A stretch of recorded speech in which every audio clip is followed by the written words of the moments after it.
Do not buy 12 Tribes on Earth hair growth oil and hair magic elixir unless you want super healthy, gorgeous hair that grows. They have a whole line of amazing hair growth products, including hair growth leave-in conditioner spray, hair growth shampoo, hair growth spray, and hair growth butter. I'm starting to sense a theme here. They include quality natural ingredients. They smell amazing, and you can see the results for yourself. So if you're looking for healthy hair growth for your natural or relaxed hair, try 12 Tribes on Earth today. Ladies and gentlemen, Donald Trump had a stroke of a pen, got rid of DEI. And see, the only problem is every time he decides to wipe someone out, it's always people from the black community or historians and are people that have done notable things in the past for this country. They are the only ones that seem to be getting wiped out. I have yet to see him wipe out one white person in history. So, yes, it is racist.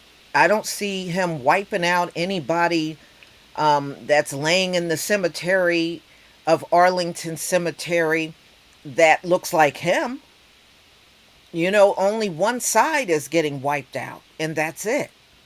So he did it with Arlington Cemetery. He did it with black veterans because we heard about a couple of the veterans that got wiped. He even took out Colin Powell. And we also know about the National Archives, how they took many of the things pertaining to the civil rights movement, Dr. Martin Luther King, and other people that were featured in there all got taken down. So Donald Trump only seems to see one community that he needs to go after and nobody else. So, yes, that looks very racist. So, everybody, we have seen what happened in retail. And not to mention DEI, we were really the last on the list to benefit from it. The biggest beneficiary was white women, not us. So, Donald Trump has not only wiped things out with a stroke of a pen, he also have encouraged him and his MAGA people for retailers in this country and businesses to wipe out their diversity programs. And some have followed suit and paid the consequences for doing so. Just ask Target. So Walmart, McDonald's, and Amazon all announced their plans to cut DEI programs from their businesses, signaling some customers, from the black community to rethink how they spend their money. So NBC News spoke to nearly 24 black people across the country about why they are boycotting certain companies and the impact that changes to DEI have on their spending habit. Walmart did not respond to requests for comments about the boycotts. Target declined to comment about the boycotts or the feelings expressed by people who spoke to NBC News. It inferred NBC News to a fact sheet about its belonging strategy.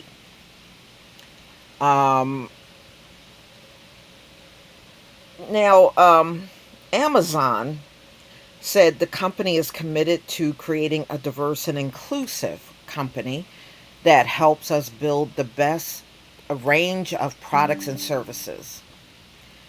So McDonald's declined to comment to NBC News about the company's commitment to inclusion. So the protest isn't just DEI. This is according to a professor at Ohio State University.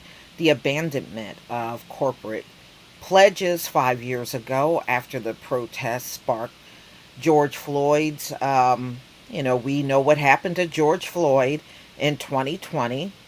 and also motivating boycotts. Many of the companies are being targeted are not just companies that derive a significant share of their businesses from black customers. They're also companies that employ a large number of black people. Who would be in environments where DEI policies could make their work environment safer, better, and more productive? Black Americans have a collective $1.8 trillion in annual purchasing power, according to some estimates. The total purchasing power of the U.S. consumers is more than $17 trillion. Both economists said the boycotts to have marked an impact. They will have to be sustained and reach beyond black customers. If that's not necessarily true, Target is living proof of that. So I don't agree with that statement from this economist. While black shoppers aren't the only people boycotting, Logan pointed to organizing stemming from black religious institutions. According to Bloomberg's second measure data, a grassroots economic blackout on February 28th. And that was overall across the country, U.S. consumer spending or spending at major retailers. Even with limited impact, the 1 day blackout was successful in raising awareness for the cause. Nonetheless, many people who spoke with NBC News said they are committed to shopping locally and buying from black owned stores and businesses when possible and avoid the box stores that are dropping DEI in their long term. So, look like people are saying it is on. It is on, and they're going to continue on the boycott and add even more places that may not have been targeted before. So it is making an impact. I mean, Target is still not seeing nowhere near the customers that they once saw before. So it just goes to show you one thing that has never changed historically in this country are economic boycotts. They do work. They do work. If people are determined to work together and make them work. But y'all, please tell me what you think about this story. Please leave your comment and subscribe. Don't forget to hit on the notification bell. And I'll see you on the next video. Peace, family.